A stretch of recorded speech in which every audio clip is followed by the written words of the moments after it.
Hi everybody, my name is Joel Zylstra. I work with CTM, and one of my jobs is to coordinate master's programs both locally and actually around the world.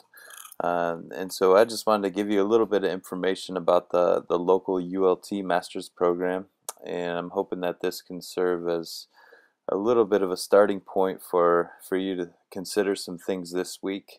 I believe Joel Aguilar is going to set up a conference call for us to talk later in the week, and I can field any specific questions that you have at that time. So I've never done this before. I'm not sure if this is going to work or not, but here we go. We'll give it a whirl.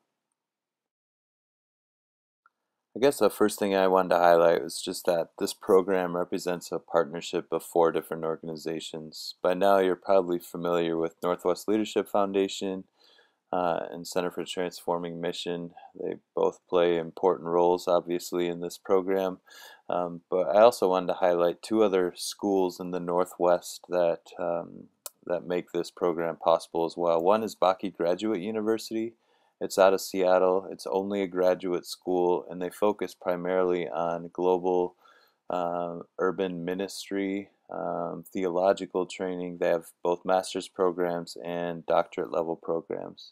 They do not have undergraduate programs. The other school that we're in partnership with is Pacific Lutheran University, right there in Tacoma.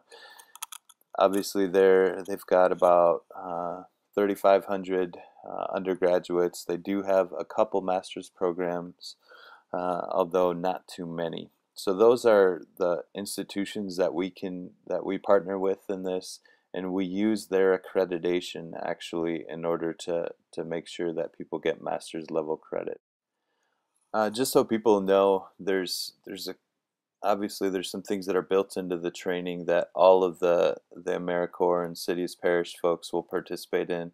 And then there's also some things that will be additional for master's level students. And so I just wanted to highlight a few of those things. Obviously, you've got your year of service, the number of hours per week that you work. I'm not sure what it is exactly, 35, 40, somewhere in there. Lenses of leadership training, which are facilitated by Noah and Chris and others on Fridays, 3 times a month. Um, you already experienced one of the retreats, and there will be other retreats that you'll participate in throughout the year. There's site training just based on the organizations that you're affiliated with in the city. And then there's also Cities Classroom experiential education experiences. And those are just a way to know the city better and learn of some of the opportunities and the unique things about Tacoma. As far as the master's requirements go, there's a few additional things beyond the Friday ULT trainings that everyone's participating in that you'll be expected to participate in. One is the additional Cities Classroom experiential education stuff. We want people to experience the city a little bit more in depth and find other ways to learn about Tacoma and kind of figure out some of the nuances of urban leadership. The other thing that we'll do is we'll gather on the off weeks when the rest of the group is not meeting on Friday morning as part of a monthly reading table. And that will just be for master's students to explore the readings a little bit further and dive into topics a little bit more in depth um, due to your more, I guess, intensified course of study that way. The other thing that we're set up to offer, if you'd like, is our learning circles. And the way those work is we'll just set up small learning cohorts of people to gather when necessary to stay on top of things, to engage in conversations about the readings, about assignments, about things that are going on in your particular site of service. I'll get to the assignments in a little bit and how those are structured, but as for now, that's kind of the basic overview of how the general training differs from the master's training. I'm guessing a question that is going to come up for folks is how do we make sense of the credits for all of this? There's kind of, I guess, a couple things to point out. One is that in the fall we'll have a 3 credit course, and just given the nature of the year and how things are broken up, we'll actually have a winter and spring course combined for 6 credits. In the fall, we'll look at a couple of the different lenses of leadership, and then the spring that we'll tackle, I believe it is 5 of them.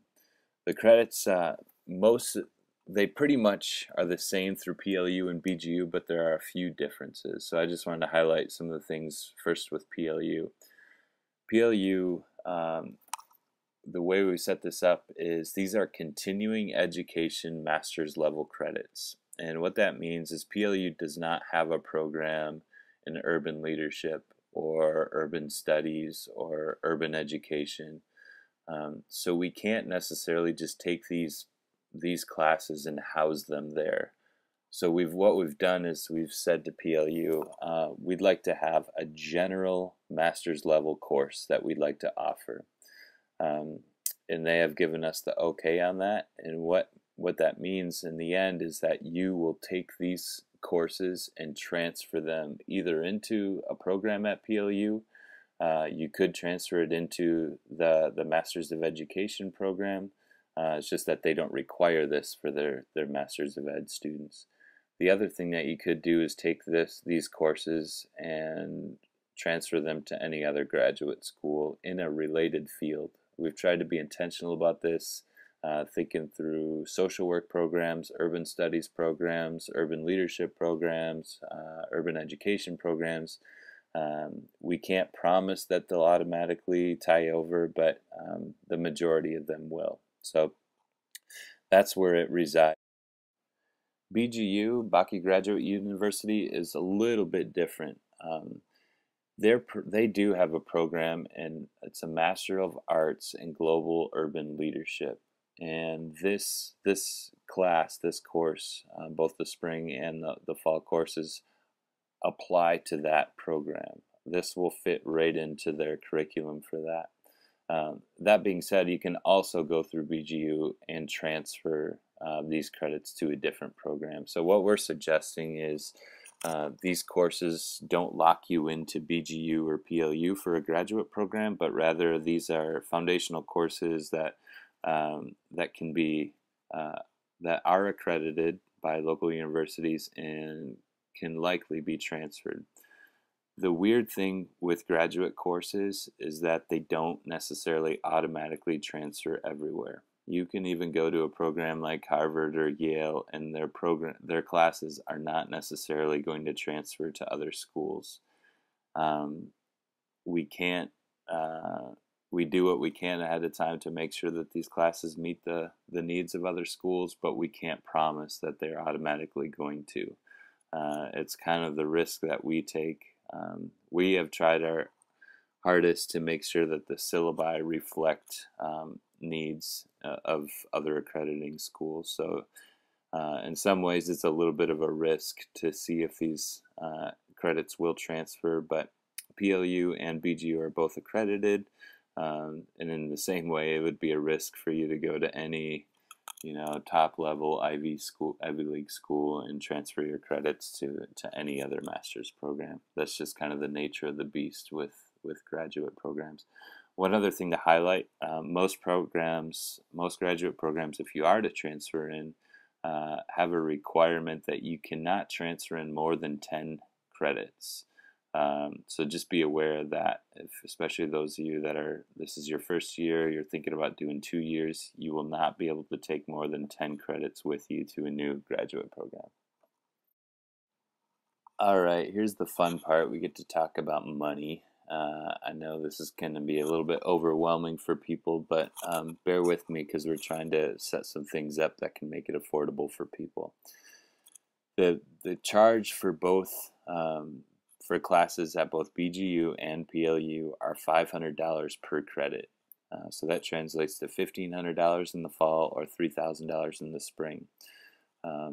However, we have set it up and are still trying to work out a few things, but we're quite certain we can make it work, where you'll only be required to put 10% down. So in the fall you'd put down $150, spring you'd put down $300, and that would allow you to hold a spot in the class, and it would allow you to retroactively pay your tuition with the AmeriCorps Education Award after your year of service. and so you actually wouldn't be paying your full amount until after your year of service. We need to have a deposit just to make sure that we're not enrolling all these people and they back out later on. I hope that makes sense to people. And the thought is that you'll use your AmeriCorps money to pay for tuition through a couple schools.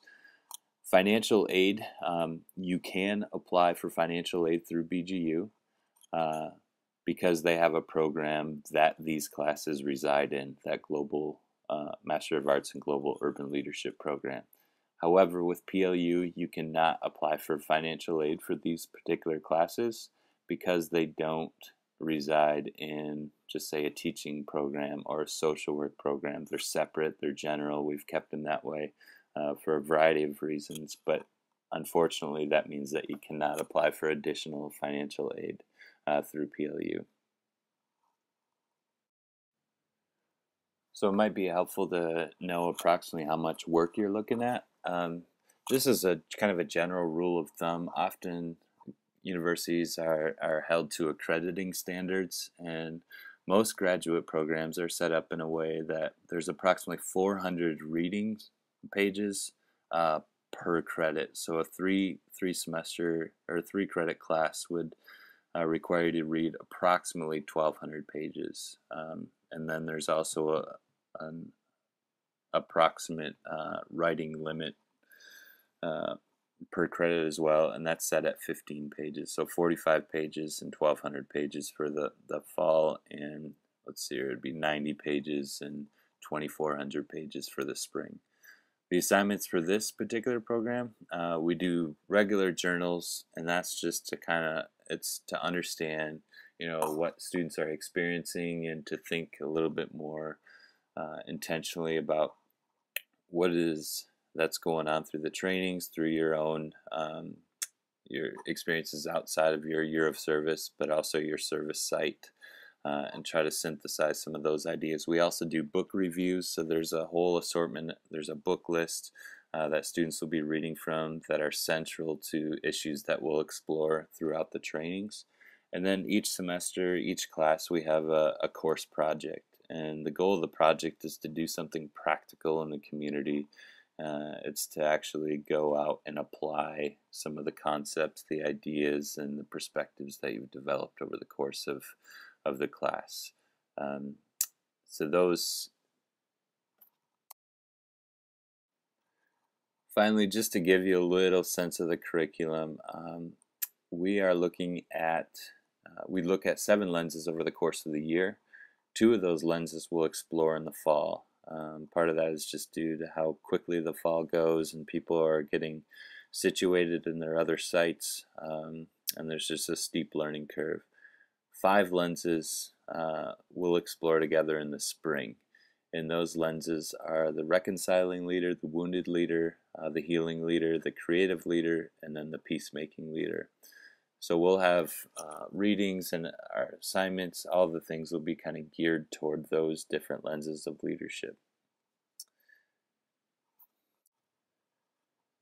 I've also included a few resources that you might consider looking at over the next few days here, just to get a sense of what's out there. You'll notice the BGU website, that's the MAGUL program overview. Remember, that's specifically geared toward ministry, global urban leadership, global urban ministry. It does have more of a theological focus, not necessarily in the classes that we will take together, but in the other courses that are required for the program, they have more of a theological slant to them. PLU, the only thing that I can offer